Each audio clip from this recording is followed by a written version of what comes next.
제5호 태풍 장미는 어제 소멸했지만 장마 전선이 다시 활성화하면서 밤사이 전국 곳곳에 많은 비를 뿌렸습니다. 특히 경기도 양주에는 하루 동안 200mm가 넘는 폭우가 쏟아져 침수 피해가 잇따랐습니다. 경북 영천에서는 산사태가 발생해 도로가 통제되고 있습니다. 네, 오늘 8월 11일 역대 가장 늦게까지 이어지고 있는 장마입니다. 오늘 장마비는 경기 남부와 충청, 전북 쪽으로 집중될 것으로 예상됩니다. 이재승 기자입니다.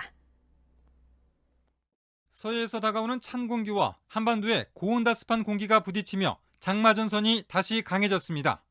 밤사이 경기 북부와 강원도에 시간당 20에서 30mm의 폭우가 쏟아졌습니다. 오늘 0시부터 새벽 5시까지 경기도 포천에 80mm를 비롯해 강원도 철원 69mm, 서울 강서구 63mm의 비가 내렸습니다. 특히 경기도 양주는 어제 0시부터 오늘 새벽 5시까지 이어진 236mm의 집중호우로 침수 피해가 컸습니다. 경북 영천에서는 어제 저녁 폭우로 야산 일부가 무너져 내렸습니다. 국도 왕복 4차로 가운데 3개 차로가 통제된 상태로 복구 작업이 진행되고 있습니다. 중앙재난안전대책본부의 오늘 새벽 6시 공식 집계에 따르면 지난 1일부터 오늘까지 열 하루 동안 사망자 31명, 실종자는 11명이 발생했습니다. 이재민은 7,500명이 넘는 것으로 확인됐습니다. 농경지 피해 면적도 2만 7천여 헥타르에 이릅니다. 중부지방과 전북 지역에는 오늘 하루 최대 150mm의 비가 더 내리겠습니다. 특히 오전에 강한 비가 쏟아질 것으로 보여 추가 피해가 우려됩니다. 장맛비는 서울, 경기와 강원 영서 지역에서 내일 잠시 그쳤다가 모레부터 다시 시작돼 이번 주 일요일까지 길게 이어지겠습니다. 한편 한반도에서 태풍 장미가 소멸된 어제 오후 남중국 해에서는 제6호 태풍 메칼라가 발생했습니다. 내일 오후 중국 푸저어 부근에 상륙한 뒤 소멸할 것으로 예상돼 우리나라에 직접적인 영향을 주진 않겠습니다. JTBC 이재승입니다. 태풍 장미는 어제 소멸했지만 장맛비는 좀처럼 그치지 않고 있습니다. 북한 쪽으로 올라갔던 장마 전선이 다시 내려오고 활성화하면서 밤사이 전국 곳곳에 많은 비를 뿌렸습니다. 중부지방과 전라북도에는 오늘 하루 최대 150mm의 비가 더 내리겠습니다. 취재 기자와 비 소식 좀 더 자세하게 살펴보겠습니다.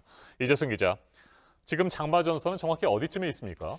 네, 장마 전선은 충남 서해안에서 강원 동해안 쪽으로 비스듬히 길게 자리 잡고 있습니다. 비가 오는 지역이 바로 북태평양 고기압 가장자리라고 보면 되는데요. 밤사이 북서쪽에서 선선한 공기가 내려와서 또 고온다습한 공기와 만나면서 장마 전선이 다시 힘을 얻고 있습니다. 그러면서 서해에서 비구름대가 계속해서 들어오는데 밤사이는 수도권에 많은 비가 내렸고 특히 어제부터 오늘까지 가장 비가 많이 온 지역은 경기도 양주로 어제 0시부터 오늘 아침 7시까지를 보면 246mm의 폭우가 쏟아졌습니다. 그리고 오늘로만 보면 오늘 0시부터 아침 7시까지 인천시 중구에 100mm 넘게 비가 내리고 있습니다. 네, 특보 상황도 지역별로 자세하게 살펴볼까요? 네, 일단 호우경보부터 한번 보겠습니다. 네. 호우경보가 이 경기 북부 쪽으로는 양주 한 곳에 내려져 있고 그리고 경기 남부 대부분 그리고 충청 북부, 전북 순창에 현재 내려져 있습니다. 그 밖에 서울 등 그 밖에 중부와 전라북도에는 호우주의보가 발효 중입니다. 반면에 남부 쪽 대구에는 폭염경보가 내려지는 등 전남 일부와 경상도에는 폭염특보가 내려진 상황인데요. 중부는 호우, 남부는 폭염이 나타나고 있습니다. 결국 북태평양 고기압이 경상도까지 덮으면서 이 지역으로 폭염이 나타났고 그 가장자리에서는 장맛비가 내리면서 호우특보가 발효 중인 상황입니다. 네, 당초 이번 장마 이번 주 금요일쯤에나 끝날 것이다 이런 예보가 있었는데 한 이틀 더 늦어진다면서요? 네, 그렇습니다. 일요일에 끝납니까? 그렇습니다. 서울, 경기와 강원, 영서 등 지역에서 장마 종료 시점이 기존 예보보다 이틀 더 늘어나서 이번 주 일요일로 늦춰졌습니다. 어제 오후 6시 기상청 중기예보에서 서울, 경기도, 강원, 영서 지역에서 일요일까지 장맛비가 올 것으로 이렇게 예보 내용이 바뀌었는데요. 다만 내일은 북태평양 고기압이 확장하면서 장마 전선이 다시 북쪽으로 올라갈 것으로 보이고요. 모레 다시 내려오면서 서울, 경기와 강원도를 중심으로 이번 주 일요일까지 장맛비가 이어지겠습니다. 네, 그렇다면 올해 장마는 결국 역대 가장 늦게 끝나는 장마가 되겠군요. 네, 그렇습니다. 이전까지를 보면은 이전까지 가장 늦게 끝나는 장마는 1987년 8월 10일이었습니다. 그런데 오늘이 8월 11일 그 기록을 깼습니다. 그리고 이번 주 일요일까지 장맛비가 예상되니까 하루하루 그 기록을 경신하고 있는 그런 상황입니다. 네. 집중호우가 쏟아지면서 전국 곳곳에서 산사태가 잇따라 발생하고 있는데 산사태 징후를 미리 알 수도 있다면서요? 네, 그렇습니다. 경사면에서 돌이 굴러 내려오는 그런 경우가 있을 수 있고요. 네. 또 나무가 평소보다 크게 흔들리면은 산사태를 의심해봐야 합니다. 똑바로 서 있던 나무가 기울어지거나 또 바람이 불지 않는데도 산울림이나 땅울림이 들리는 것은 산사태가 이미 시작되고 있다는 그런 신호로 볼 수가 있습니다.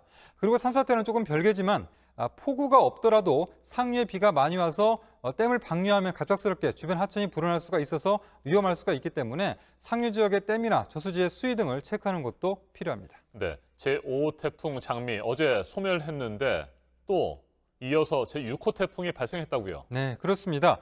어제 오후 3시쯤에 남중국해에서 제6호 태풍 메칼라가 발생을 했습니다. 중심 부근에는 초속 21m의 바람이 불고 있어서 어제 한반도에서 소멸한 그 장미와 비슷하거나 약간 더 강한 바람을 품고 있습니다. 다만 메칼라는 내일 오후에 중국 푸저우 부근에 상륙한 뒤 소멸할 것으로 예상돼서 우리나라에 직접적인 영향을 주지는 않겠습니다. 알겠습니다. 여기까지 정리를 하죠. 이재승 기자 수고했습니다. 네. 제5호 태풍 장미는 어제 오후 경남 거제에 상륙한 뒤 2시간여 만에 울산 서북 쪽에서 소멸했습니다. 일단 태풍은 사라졌지만 장마전선이 다시 활성화하면서 전국 곳곳에 많은 비를 뿌리고 있습니다. 방기성 K웨더 예보센터장 자리 함께했습니다. 어서 오십시오. 네, 안녕하세요. 예, 어제 저희가 뉴스 특보를 통해서 태풍의 상황 실시간으로 전해드렸습니다. 우려를 좀 했었는데 그래도 다행히 큰 피해를 남기지 않고 소멸이 된 것 같습니다. 네, 그렇습니다. 태풍은 이제 어제 예상 진로대로 이제 북상을 하다가 부산 옆에 거제 쪽으로 상륙을 네. 했죠. 통영 쪽으로. 그래서 우선 울산 북쪽에서 소멸을 했습니다. 어제 오후 5시 정도에. 네. 네, 이제 어제 예상했던 것보다는 일단 이제 피해는 상당히 적어서 다행이라고 생각을 하고요. 다만 이제 태풍의 그 바람은 거의 예측한 대로 그대로 불었습니다. 실제로 이제 어제 그 태풍의 중심 최대 풍속이 한 20m 정도. 제가 어제 방송에서도 이럴 때 이제 최대 풍속 같은 게 순간 최대 풍속은 한 26, 7m까지 불 수 있다. 네. 그렇게 이제 말씀을 드렸는데 태풍이 그 상륙해서 지나갔던 통영이라든가 울산 같은 데는 26에서 한 27m 정도 초속으로 불었고요. 부산 같은 경우는 초속 20m 정도 불었습니다. 그러니까 바람은 그냥 태풍의 그 위력만큼 불었는데 그 정도로. 네. 이제 비는 거의 오지 않았죠. 네. 어제 같은 태풍 같은 경우는 되게 이제 약하기 때문에 이제 눈이 없거든요. 눈이 없으면 되게 태풍 그 중심도 비가 많이 옵니다. 그래서 어제 원래 이제 태풍 비가 많이 올 것으로 예상을 했던 경남 쪽 태풍이 지나가는 루트 쪽은 사실 비가 거의 안 왔습니다. 뭐 부산이 23mm, 다음에 울산이 25mm, 네. 강릉이 25mm, 또 울릉도 쪽으로 올라갔는데 울릉도는 5mm밖에 안 내렸습니다. 네. 그래서 이제 제가 이걸 쭉 분석을 해보니까 이미 태풍이 어제 보면은 새벽에 제주 남쪽에서 올라올 때부터 이미 이 태풍 전단에 만들어졌던 비구름대는 실제로 그 경남하고 전남 그 중간 정도서부터 비가 내리기 시작했습니다. 네. 그래서 갑자기 이제 그쪽에서 호우특보가 내려졌는데 이게 뭐냐면 이 전방으로 먼저 이 태풍으로부터 수증기가 이제 내륙 쪽으로 공급된 것으로 봅니다. 아하. 그러니까 실제로 태풍이 지나가는 지역은 오히려 비가 거의 안 왔는데 네. 오히려 이제 어제 보면 내륙 특히 이제 오후 퇴근 무렵쯤으로 해서는 아주 뭐 경기도 양주 같은 데는 시간당 90mm 정도의 완전 물폭탄이 쏟아졌거든요. 근데 그것만이 아니고 전국 각지에 정말 이 태풍으로부터 유입된 수증기로 인해서 실제 태풍이 이렇게 지나갈 때는 경기도 양주는 이 정도 비가 안 내립니다. 네. 근데 그리고 우리나라 어제 장마선 영향은 없었거든요. 북한에 있었기 때문에. 네. 그러니까 전반적으로 전부 다 태풍의 수증기의 영향으로 전국 곳곳에 뭐 최소한 50mm, 많은 곳은 200mm 정도에 이르는 게릴라성 호우죠. 네. 쏟아붓고 바로 다른 지역으로 쏟아붓는 이런 형태로 있었거든요. 그러니까 실제 태풍의 영향이 뭐 바람이라든가 지나간 쪽은 피해가 좀 덜했지만 오히려 전국적으로는 국지적으로 호우가 발생하는 그런 현상을 보였습니다. 네. 북한 쪽에 있던 장마 전선이 태풍이 소멸되면서 밑으로 다시 내려온 겁니까? 먼저 그건 오늘 새벽서부터 내려오기 네. 시작을 했죠. 일단 어쨌든 태풍이 소멸했더라도 저기압을 해서 동해 이제 울릉도 북쪽으로 올라가게 되면은 대개 저기압들은 서로 상호 간섭하는 힘이 있습니다. 네. 올라가면 반시계 방향으로 이 장마전선을 끌어내리거든요, 약하게. 그러다 보니까 오늘 새벽서부터 이제 북한에 위치했던 장마전선이 내려오면서 이제 수도권 쪽으로 이제 비가 내리고 있는 것이죠. 네. 자, 그런데 제6호 태풍 메칼라가 또 발생을 했습니다. 다행히 한반도 쪽으로는 오지 않는다. 뭐 이런 전망들이 있었는데 그렇게 봐도 되겠습니까? 네, 그렇습니다. 뭐 현재 중국 쪽으로 상륙을 하면서 네. 소멸하는 것이죠. 일단 뭐 열대성 저기압으로 소멸하는데 이제 문제는 그쪽에서 소멸되지만 열대성 해양에서 끌고 올라온 수증기가 어디로 가느냐는 문제죠. 대개 이제 지금 그 메칼라가 상륙한 지점 정도에서 그 소멸하고 나면 그 대개 수증기가 하루에서 하루 반 정도면 한반도 쪽으로 유입이 됩니다. 그러니까 이제 다음번 장마전선이 걸리는 쪽에는 그 수증기가 영향을 줄 가능성이 높다고 봅니다. 네. 중국에도 굉장히 많은 비가 그동안에 내렸었고 피해가 컸었는데 6호 태풍 메칼라 뭐 큰 피해 없이 중국에서도 잘 소멸이 돼버리면 좋을 것 같고요. 자, 어제 센터장님께서 이런 말씀을 하셨어요. 한반도 상공이 새롭게 만들어지는 태풍들이 아주 쉽게 유입될 수 있는 그런 환경이 마련됐다라고 했잖아요. 지금도 그런 상황이 계속되는 겁니까? 뭐 당분간 네. 그렇게 될 거라고 보고 있습니다. 지금 뭐 보면은 전반적으로 우리나라 지금 북태평양 고기에 확장을 강하게 못 하고 있거든요.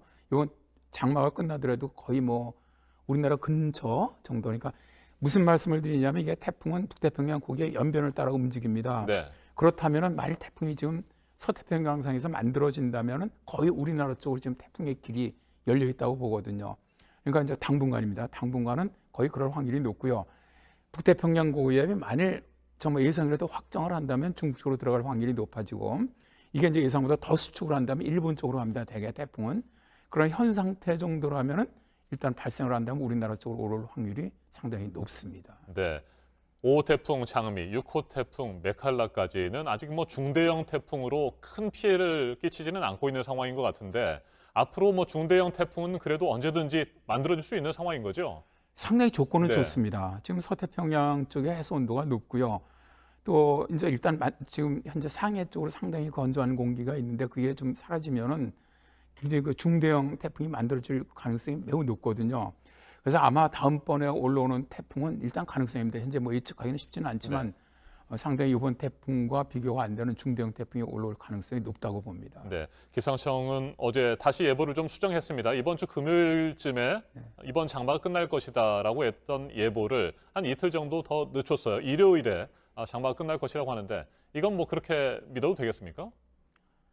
이번 장마가 이제 계속적으로 네. 실제로 이제 번복돼서 이제 뒤로 갔지 않습니까? 그렇죠. 오다 보니까 참 이제 역대급 장마가 돼버렸는데 사실 지난 주말 모델들은 거의 16일까지 강수가 모의가 되고 있었습니다. 중부지방으로. 근데 기상청이 그 앞에 아마 14일까지 냈기 때문에 수정을 안 했던 것 같고요. 왜냐하면 그 정도는 변동성이 있기 때문에 사실 예측이 쉽지는 않거든요. 근데 이제 다가오다 보니까 계속 변하지 않고 그러니까 이제 어제 예보를 다시 바꿔서 16일까지 일단 이틀을 늘렸습니다. 늘렸는데 사실 이제 모델들은 16일 이후에는 다 제가 말씀드린 지난 한 금요일 이 정도도 16일 이후에는 다 이제 네. 올라가는 걸로 모의가 되고 있었거든요. 다만 이제 기상청 예보를 좀 늦게 바꿨다는 것이지. 그래서 제가 보기에는 뭐 16일 정도면은 거의 이제 장마는 정말 끝날 것 같습니다. 이거 뭐 안 끝나면 정말 큰일 아니겠습니까? 그렇죠. 더 이상의 예보 수정 없이 16일 이전에 하루라도 빨리 장마가 끝났으면 좋겠습니다. 끝으로 한 가지만 좀 여쭙겠습니다. 이제 뭐 장마가 끝나고 나면 그래도 아직 뭐 여름은 끝나지 않았으니까 말이죠. 폭염이 좀 제대로 시작이 되는 겁니까? 일단 폭염은 있을 거로 봅니다. 지금 당장 남부지방도 비가 끝나고 나니까 다 폭염 지금 특보가 그렇죠. 발령되고 있거든요. 당분간 이제 남부지방 계속 폭염일 것이고 그렇다면 중부지방도 장마만 끝나면 당연히 폭염은 옵니다. 북태평양 고기압이 밀고 올라오니까. 근데 이제 당연히 이게 이제 가장 더운 시기가 이제 지나가고 북태평양 고기압이 올라오는 것이기 때문에 폭염은 있지만 폭염 지속하는 기간은 평년보다 상당히 줄어들지 않겠느냐. 그러니까 이제 2018년은 이제 워낙 더웠지만은 그 정도 그때는 폭염 평균 일수가 한 35일 됐었어요. 작년 같은 경우는 한 13일 됐는데 오히려 작년보다도 폭염 일수 전국 평균입니다. 좀 줄어들 가능성이 매우 높다고 봅니다. 알겠습니다. 오늘 여기까지 듣겠습니다. 방기성 K웨더 예보센터장이었습니다. 말씀 잘 들었습니다. 네, 고맙습니다.